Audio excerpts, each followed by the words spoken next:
Seguimos aqui abordando esse tema, o conflito Irã e Israel, com os nossos analistas e comentaristas. Professor Marcos Vinícius de Freitas também está com a gente hoje. Professor, ontem nós acompanhamos, infelizmente, novos ataques, tanto de Israel no Irã quanto do Irã em Israel, e um conflito que normalmente se desenrola à noite.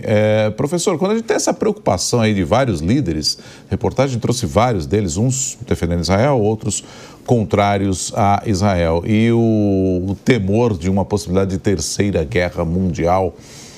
Dá para a gente também dizer, tem alguns analistas colegas do senhor que dizem que a gente já meio que vive até uma terceira guerra mundial em virtude de auxílio que é dado para a Ucrânia, aí a Coreia do Norte auxilia a Rússia também no embate com a Ucrânia, Estados Unidos do lado de Israel, a China e Rússia também do lado do Irã.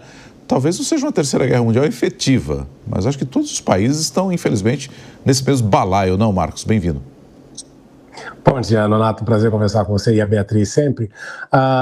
De fato, nós estamos numa situação complexa nesse processo todo, porque a impressão que nós temos é que voltamos àquele mundo da Guerra Fria, onde nós tínhamos constantemente esses embates, de um lado ajudando o outro e criando essas guerras regionais e essas guerras ao redor do mundo no sentido de medirem força. E aqui a gente observa mais um caso deste, né? Na Ucrânia ficou muito evidente que os Estados Unidos estavam ali praticamente fomentando todo o processo, mas sem jamais entrar diretamente no conflito, porque entendia que um combate com uma Rússia nuclear seria extremamente prejudicial para os Estados Unidos, inclusive porque a Rússia também tem equipamentos que os norte-americanos não têm, não é? Então, o combate fica meio complicado quando as forças principais têm ali uma equivalência na sua capacidade destrutiva.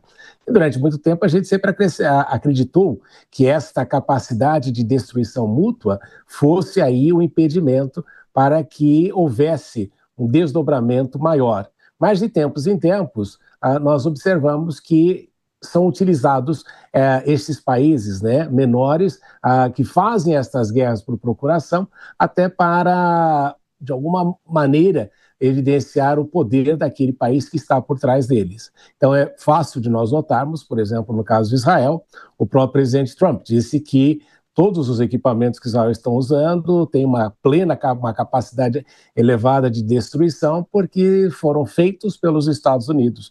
Então o governo de Israel goza aí da possibilidade de utilizar esses equipamentos americanos.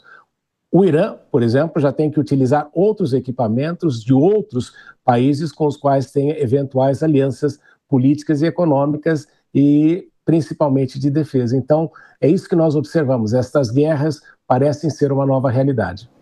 Professor, bom dia. Ontem os ataques de Israel ao Irã foram ali destinados mais à parte de infraestrutura e energética, né? A parte energética do Irã. Então eles atingiram ali refinarias de petróleo, por exemplo. Tem uma explicação para mirar, então, nesses lugares?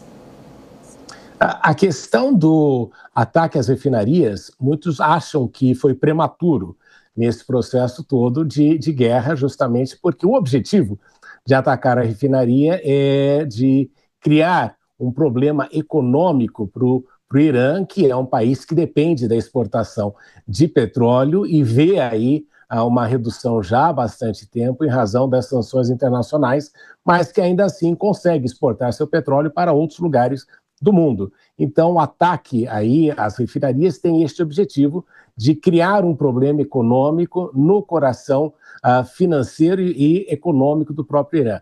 E na questão de infraestrutura, o objetivo é, de alguma forma, forçar aí a um descontentamento popular, não é? Uma vez que você vai começar a afetar a energia, a eletricidade, a vida das pessoas, e com isso tentar fazer com que dentro do país surgisse um movimento que viesse a derrubar o regime político existente. Até porque você não vai conseguir, o Israel nunca vai conseguir derrubar o regime iraniano fazendo uma guerra aérea, né? Você precisa fazer uma guerra em território justamente para que haja esta mudança. Mas uma guerra aérea nunca vai conseguir isso e eles precisam aí contar, se querem isso como estratégia, forçar a população a começar a agir. E é este tipo de situação que tem um impacto muito grande, porque afeta hospitais, a qualidade de vida, já num país que vem deteriorado por mais de 40 anos de sanções.